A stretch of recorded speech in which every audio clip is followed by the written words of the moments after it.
Hi, everybody. This is Allison from Alley Cat Creations. How are you? Please like, share, and subscribe to my channel if you haven't done so already. If you get anything from my work, a connected dot, an epiphany, a mind explosion, a new book to read, a new author to explore, artwork to create, please support my channel. All the links are at the bottom of the description. That's where you can find all the fabulous ways you can help this child out here. AlleyCatCreations211.com. You see my brain's off. So is where you can find pyramids and hearts, artwork, and all the fun things that I do. I do paint and sips and craft and sips on this channel. So I try to bring you guys into my artistic life.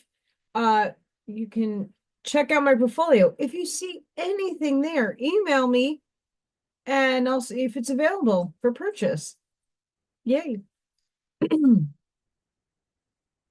Lastly, 3D memberships is a great way to support my channel. So if you're interested in helping me keep this channel up and alive and the internet bill paid, all the other fun things, you can get a membership, and it's a really beautiful way. And a thank you back is you guys get free entries into raffles. So I draw a raffle once a month. I am going to do a pyramid giveaway. I'm still figuring out which one. They have to call to me. They have to say this is the one. And I also do oracle readings for the collective once a week. So if you're interested in those perks, and the perks will grow as the channel grows, that'd be fantastic. Coffee, my love. Today I'm going to read The Inner Radiance. We just started this book and it's fantastical. Chapter 2, The God Man. I'm excited. Are you? I'm excited. Are you? Quote, we know that whosoever is born of God sinneth not, but he that is begotten of God keepeth himself, and that wicked one toucheth him not. And we know that we are of God, and the whole world lieth in wickedness. 1 John. Quote, God is in us of a truth. 1 Corinthians. Quote, thus every mortal has his immortal counterpart, or rather his archetype in heaven. This means that the former is indissolubly united to the latter in each of his incarnations and for the duration of the cycle of births, end quote. The key to theosophy, Blavatsky. The object of physical existence is still one of the greatest mysteries for most of humanity, even in these days of great scientific advance and enlightenment. But it is still a mystery only because the attention of most progressive minds of the world has been focused on material things, problems, and aims in the world outside of the self, instead of being focused within to find out what the self really is and its object in manifesting in the physical world.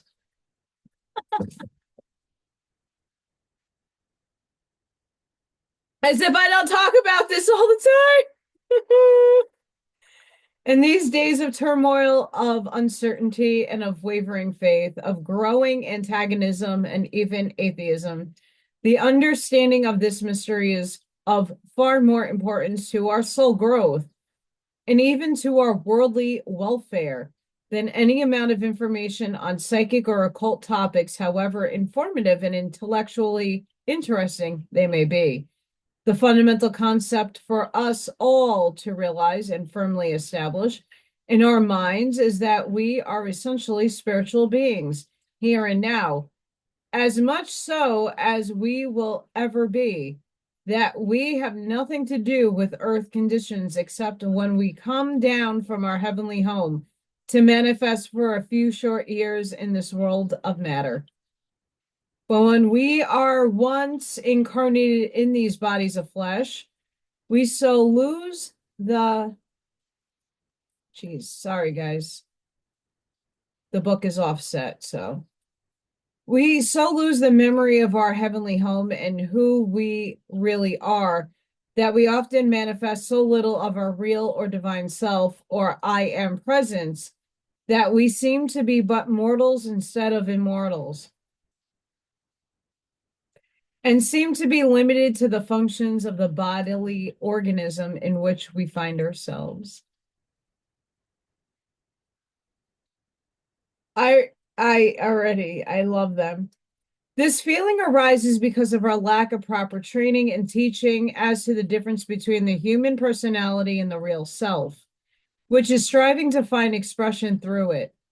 Most persons have, therefore, never really conceived of the fact that the real self of us is an individualized ray of the divine, and therefore necessarily is made in the image and after the likeness of God, or the sevenfold Elohim, an actual emanation from a particle of the Godhead that has been consciously projected from himself for the purpose of manifesting himself in individuality in the worlds of matter and form. Since we are his direct emanations, we naturally contain all the potencies and powers of the Godhead, such as the God consciousness, to grasp and understand the truth, which shall make us free from the bonds of ignorance and illusion, the divine will, to manifest that truth, divine love to cherish and bring it forth, and the divine life to vitalize and establish it as living power in our lives. I can't smile any higher. I love this book. Love it. I hope you guys are loving it too and seeing the synchronicities of what I'm saying and on my channel all the time and how this book is validating everything that I'm saying because they wrote it way long before I was even incarnate in this body. Although maybe I'm one of them. Who knows what fractal runs through me, if any, from them. We must therefore never for a moment entertain the old medieval concepts and conception that we are worms of the dust, poor miserable sinners, weak human creatures, mere human animals. For we are far more than animals, more even than human beings. Instead of piteous praying for God and to come down and save us from the results of our own ignorance, mistakes, and selfishness, we must realize that God is right here all the time now within us as a God-man made in his image and after his likeness. Hence, God does not need to come down. He merely needs to be recognized within and be allowed to manifest without. As our text says, we know that whosoever is born of God sinneth not, but he that is begotten of God keepeth himself, and the wicked one toucheth him not. We are indeed sons and daughters of God, children of the Most High, who are seeking to manifest our divine selfhood here on earth through bodies of flesh. And if children, then heirs, heirs of God, and joint heirs with Christ. Even if the God-man within is as yet only in the babe stage of his unfoldment and manifestation, he nevertheless is filled with the love, the power, and the glory of the divine. And the more we meditate upon him and strive to express his divine qualities, the more he grows in his power to manifest them through us and guide our personality. There is therefore nothing that cannot be accomplished in his name if we realize in all its intensity in the depths of our hearts that we, the real self, are divine here and now, that we are gods in the process of manifestation in matter. Hence the ancient axiom, men are mortal gods and gods are immortal men. However, some may ask, where does the animal part of us come in? Here we must realize clearly that the animal part is not us, is not the real self, the God-man. We possess an animal body not because we are the highest type of animal, but because it is a highly evolved physical instrument, which is absolutely necessary for the God-man to manifest through in this world of form and matter. It is given to us so that when we reach the stage of unfolding consciousness, wherein we recognize our divinity, when we realize that we are more than mere animals, more than mere mortals, that we are truly sons and daughters of God, when we realize our power to reach up in consciousness to the throne of our Father, to become one with Him, to feel His love and His power and His blessings filling us, then we will have a perfected and trained instrument through which to manifest our sonship and daughtership here on earth, even as it is done in heaven. Thus shall our life on earth become a mirror of celestial life. But how are we to perfect our human instrument so that the God-man can manifest through it? First, we must recognize that the animal nature, with all its passions, appetites, and desires, has been fashioned and given to us by the Father for our use. It is therefore not to be despised or ill-treated. For there is nothing that He has made, from the lowest one-celled microscopic organism up to man, or from the sands of the seashore up to the galaxies of blazing suns, that has not a manifestation of His divinity within it, whether seen or unseen, whether understood or not understood by us. Hence, we should think of everything we contact on earth as being a partial manifestation of God. By so doing, we can gain a greater understanding of God and a greater power to help manifest the God-man within. For there is nothing manifested that is not made by God, except the inharmonious, impure, and abominable things which are created by man through the perversion of his creative powers of mind and body, because of his ignorance, his disobedience to the inner guidance, and his selfishness and perverse wickedness. I'm going to put a pause here but here's the thing. I personally believe that that's also source manifesting, because we need contrast. We're in duality. So I believe all of it is God, even the wicked. Every thought we think and every word we utter creates after its kind in some realms. It either adds to the inharmony and misery of the world, or it helps humanity onward and upward. And it also sinks down into the lower kingdoms and blesses and lifts them up.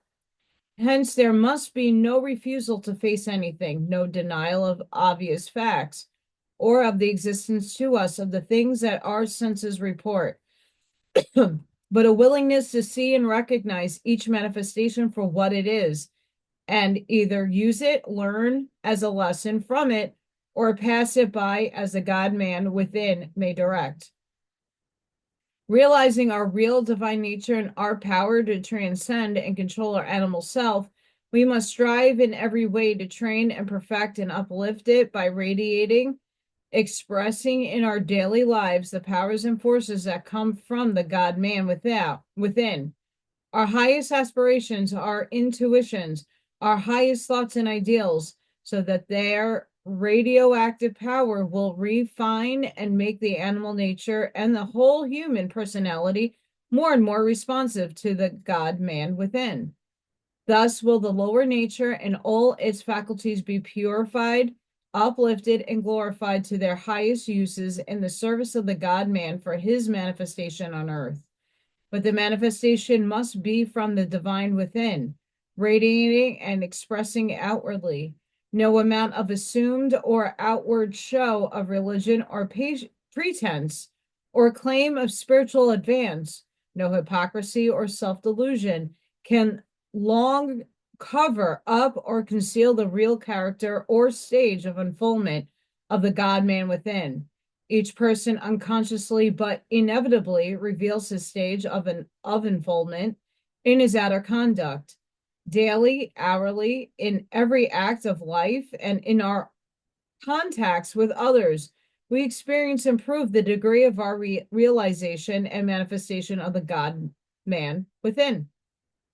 It is comparatively easy to demonstrate our God consciousness and our God powers in the higher, finer realms, whose substance is so immediately responsive to our every thought. But we can only complete the full cycle of expression of the God-man by demonstrating his characteristics and powers in the dense and relatively unresponsive conditions of Earth life, and thereby gain the rudiments of self-knowledge through the physical senses. It is therefore both our duty and our privilege to learn to utilize our divine powers of will, wisdom, and love here in the physical world. And since we are sons and daughters of God, we must learn to live like gods, must practice thinking and speaking and acting as near as we can imagine gods would do here and now. We must strive to manifest that absolute poise which results from our inner quietude, manifest serenity under all conditions because of our realization of our high density. Destiny. Manifest self-control because the real self controls patience, and no need for hurry because we realize the timelessness of eternity in which we live. Purity because of mastery of the flesh, radiant health without because of life divine within, cheerfulness and happiness because of our inner joy, kindliness of speech and act because of our great love, a melodious,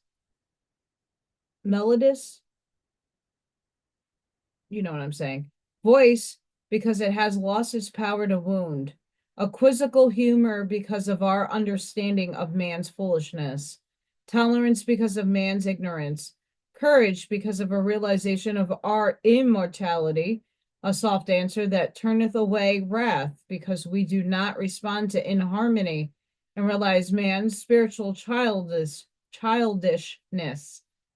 words and deeds of helpfulness and comfort because of our great compassion and our desire to help others, unselfishness and clarity because of our inner store of riches.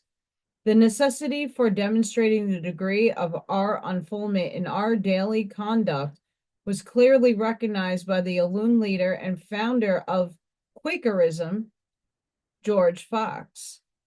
He and his followers believed that the visible signs of the inward grace must be manifested outwardly. In every act of life, they kept in mind the necessity of evidencing the real positive proof of their realization of the God-man within, which they gained by meditation upon him in regular periods of silence and communion with him. It was not alone the manifestation of his prayer and power from within, which carried them through persecution and martyrdom, that so puzzled and baffled their persecutors. It was their unfailing kindness, their gentleness in word and act, their courtesy, their tender care of the weak and ailing, their uncompromising stand against all inharmony and sin, even the mildest forms of wrongdoing, which demonstrated the power of the God-man within to guide them in the practical affairs of daily life. Theirs was the strength of gentle non-resistance, yet none could be so staunch and unyielding when faced with a question of principle or faith. No personal sacrifice was too great, no suffering was too much, no imprisonment or persecution half so terrible in their eyes as to lack courage and fail to live up to the divine guidance of the God-man within, as revealed to them through prayer and meditation. And we could do no better today than to emulate the attitude of mind and the daily practice of the presence of God in our lives. To the extent that we recognize and correlate with the God-man within, the more we feel the warmth of his burning love, the more we feel his sympathy for all mankind, the more we realize his Christ consciousness, the more do we respond to and radiate his qualities and forces to the upliftment and blessings of all we contact. For the more we are blessed by a realization of his God powers within, the more we are able to bless, help, comfort, and enlighten others. As we respond to the harmony and joy of his presence within, so will we be gloriously happy, kind, poised, and serene under all conditions. We will thus be a shining example of what humanity, as manifestations of God-man, should be, not by speaking to dominate others or to compel them to be or do what we think is right, but by inspiring them to manifest their own God-man within. We must remember that this physical world is the realm in which we must learn to demonstrate our divine characteristics, just as a violin factory wherein the material instrument is manufactured is necessary before the musician can demonstrate the soul rapture of his musical genius.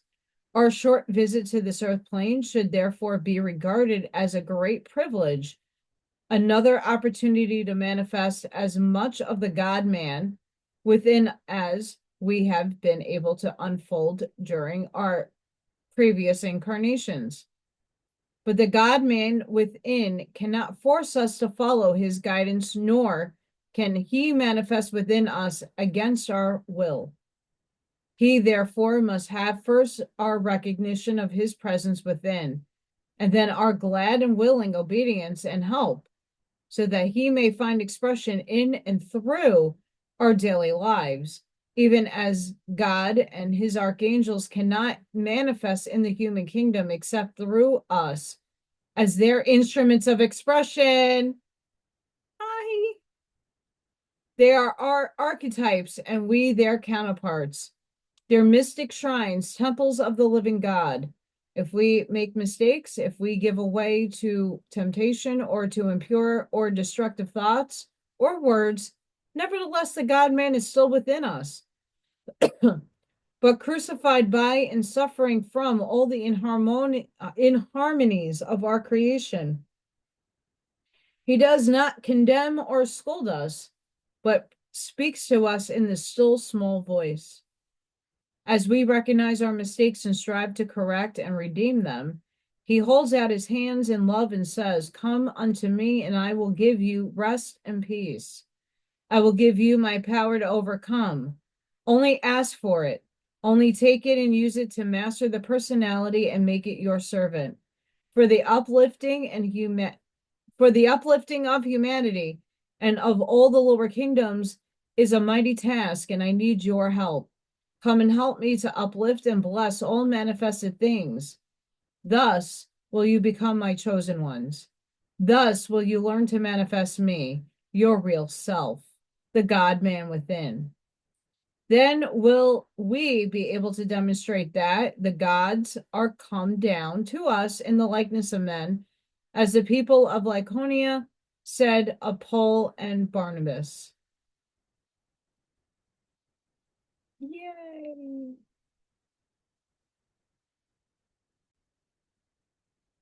I was going to go about reading the other chapter, but it's quite lengthy at best.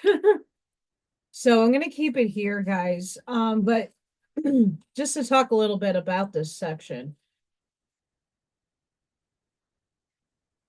If you were Yeshua, act as if you are actually Yeshua, because in technical sense, we are source. I know a lot of us are being challenged with a lot of very dark, dim, grouchy, shitty dreams and circumstances. I'm in it to win a chicken dinner right now, with my financial loop, trying to figure out what to do different, how to do different, get different results. I don't know what to do. I am pushing myself in every direction and nothing's sticking. Although I am doing lots of artwork and hoping something happens. But we as a society need to start going within more. We have to stop watching the outer world because it's a program that it's running and it's looping and it's a purge. It's the old way. It's the old system. It's a bunch of people that need to really just fade away. And the only way for that to happen is if you just stop giving attention to it. The world needs way showers and people modeling modeled behavior. Are you going about your everyday life and are you doing what you can to be a good teacher, a model, somebody that wants to emanate your essence?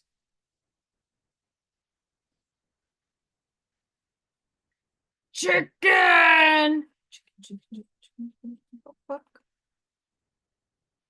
I can't stress that this is a chapter that I've been talking about for years, but only have really emanated and started really doing the developed work in the last two. I found divine neutrality. I stopped hating God in all its aspects. That's why I went up and I wanted to point that section out because it's all God's creation, it's all God's will. It's a matter of us overcoming it. But if you keep feeding it, we're all going to get stuck. So stop feeding it. Go within. Know the God within yourself. Act as if you already are an angel, an higher dimensional being that has manners and no judgment and is out to do the best for all.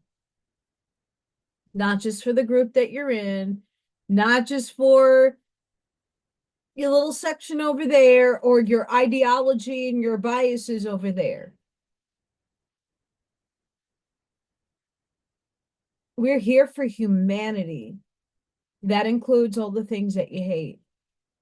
And eventually you'll mature your language to say, well, I just don't prefer it. Even saying dislike. I know what I prefer over what I don't. I prefer my coffee light and sweet. I'm not at the phase of having black coffee. I'm just not there yet. It's not that I don't prefer it. It's just something that it would have to grow on me. But I don't prefer people who do horrible things to children or keep the lie perpetuating on and on.